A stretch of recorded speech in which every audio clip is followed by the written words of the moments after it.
Question 5 करते हैं। Aditi adds 1 mole of dilute HCl to an aqueous solution of 1 mole of sodium carbonate. Aditi ने क्या किया है कि जो HCl है 1 मोल लिया है और 1 मोल सोडियम कार्बोनेट लिया है, ऐड किया है दोनों को। फिर आपको रिएक्शन बतानी है क्या होगी। 5 मार्क्स का क्वेश्चन दिया ही है। Write the balanced chemical equation for the reaction that take place. यहाँ पर याद रखने वाली चीज़ ये है कि दोनों इक्विवेलेंट है, यानी दोनों ही 1 मोल है। ये बहुत ही आपको ध्यान रखना है, क्योंकि आपने जो एक्चुअली होगा क्या, आपने रिएक्शन जो पढ़ी है बुक में, वो रिएक्शन होती है आपका HCl प्लस Na2CO3 और ये फॉर्म करता है आपका NaCl प्लस H2O और प्लस CO2, जो कि आपकी रिएक्शन NCERT में दी हुई है। लेकिन यहाँ पर जब आप रिएक्शन को बैलेंस करते हो तो तुम्हें ध्यान होगा यहाँ पर 2 आ जाता है, यहाँ भी 2 HCl आ जाता है, यानी यहाँ पर 2 मोल हमने HCl का लिया है और तब हमारा ये रिएक्शन हुई है। यहाँ पर 1 मोल नहीं है HCl का।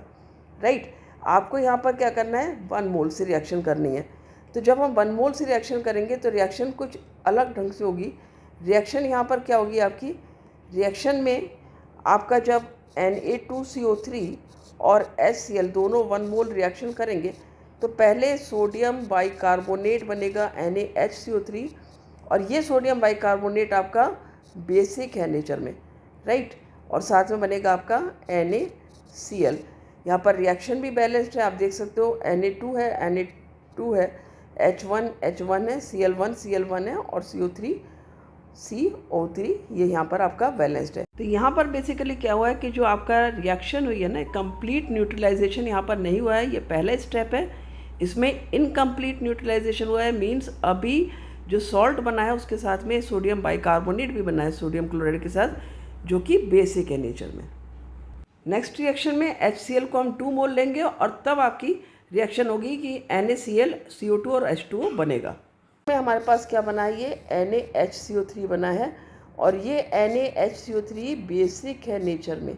और अब नेक्स्ट आपसे पूछा है, how will the colour of a red litmus and a blue litmus paper change when dipped in this mixture, explain why. तो देखो ये जो NaHCO3 बना है ना, ये आपका किस नेचर का है, बेसिक नेचर का है, बेस है। सोडियम बाइकार्बोनेट है जो कि बेकिंग सोडा के नाम से आप जानते हो। ठीक है, NaCl कॉमन सॉल्ट है जो कि आपका न्यूट्रल है नेचर में, ये आपका न्यूट्रल है। तो यहाँ पर क्या होगा, रेड लिटमस क्या होगा, ब्लू में चेंज हो जाएगा।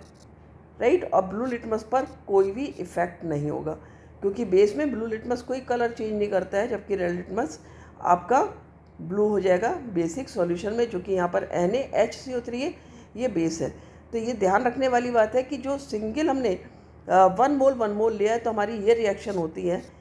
लेकिन यदि हमें कंप्लीट, ये 2 स्टेज रिएक्शन है जैसे मैंने पहले बताया, तो जब हमें दूसरी स्टेज में हम आएंगे, यानी कि हम उसके लिए हमें 2 मोल ऑफ HCl लेना होगा, और जब 2 मोल ऑफ HCl लेंगे तब हमारी रिएक्शन कंप्लीट होती है। जो रिएक्शन होती है आपकी Na2CO3 प्लस 2HCl, और तब वो आपको देती है NaCl plus H2O plus CO2। ये रिएक्शन आपकी जो कि NCERT की रिएक्शन है।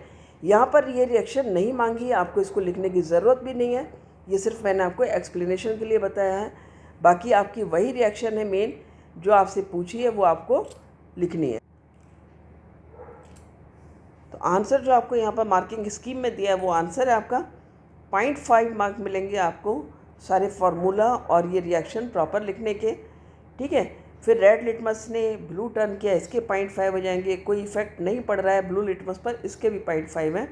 साथ ही 1 मार्क आपका दिया है यहाँ पर कि कंप्लीट न्यूट्रलाइजेशन के लिए जो सोडियम कार्बोनेट का है, जब कंप्लीट न्यूट्रलाइजेशन होगा उसके 2 मोल्स ऑफ हाइड्रोक्लोरिक एसिड की ज़रूरत है। 1 मार्क इसका भी है कि since 1 mole of HCl is used, the neutralization is incomplete and mixture will be basic. ठीक है, क्योंकि अभी HCl हमने कम डाला है, तो जो हमारा न्यूट्रलाइजेशन है वो अभी इनकम्प्लीट है और हमारा मिक्सचर अभी बेसिक है, तो उसका आपको 1 नंबर मिल जाएगा। तो ये आपको लिखना है आंसर।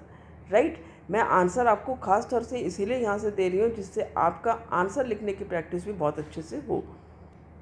क्वेश्चन 6 करते हैं, the presence of acidic gases in the air increases the rate of corrosion. ठीक है, यदि हवा में एसिडिक गैसेज हैं, मीन्स इनका नेचर एसिडिक है, जैसे सल्फ़र डाइऑक्साइड हो गई, जैसे कार्बन डाइऑक्साइड हो गई, ये सब क्या है, एसिडिक नेचर है इनका। तो ये इंक्रीज़ करते हैं रेट ऑफ कोरोजन, यानी कोरोजन को तेज़ी से बढ़ाते हैं। कम टाइम में ज़्यादा कोरोजन होगा। फर्दर मोर, और इसके साथ ही एन इंक्रीज इन टेम्परेचर, यदि टेम्परेचर भी बढ़ता है, it can also increase the rate of corrosion, तो उससे भी जो कोरोजन का रेट है वो बढ़ता है। दो चीज़ों से कोरोजन का रेट बढ़ रहा है, यदि गैसेज एसिडिक हैं या फिर टेम्परेचर में इंक्रीज़ है, दोनों से। अब आपको यहाँ पर दिया है the graph below is created under 4 different conditions. यहाँ पर एक ग्राफ है जिसमें 4 कंडीशंस दिए हैं, 1, 2, 3, 4।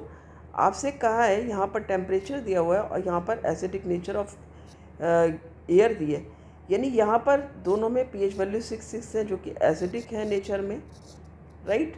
और ये 7 दिखा रहा है आपको कि न्यूट्रल है नेचर में, राइट। तो अब यहाँ पर कौन सी condition, which of the graph represent the condition 2, condition 2 यानी टेम्परेचर ज़्यादा है और गैस भी एसिडिक है। तो यानी कि इसमें क्या है, मैक्सिमम आपका चांसेस हैं कोरोजन के, ठीक है, क्योंकि यहाँ पर तो गैस न्यूट्रल है तो उतना कोरोजन नहीं होगा, इवन टेम्परेचर ज़्यादा है। लेकिन यहाँ पर गैस एसिडिक है फर्स्ट कंडीशन में, लेकिन टेम्परेचर थोड़ा डाउन है, 20 है।